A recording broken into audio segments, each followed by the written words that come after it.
throws him over the edge. Even if he has to jump up on something and throw it. Oh yeah, he sees my camera.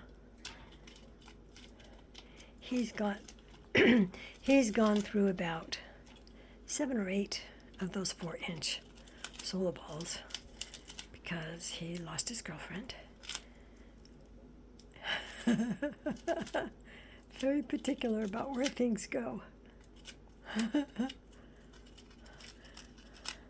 And he's been digging these things into a cave. We watch you.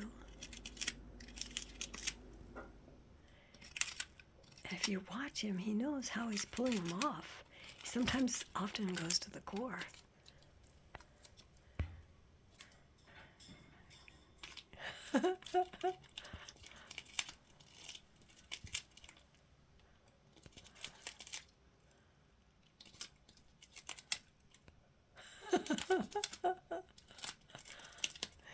He says Mom wants it in the cage so she doesn't have to vacuum behind.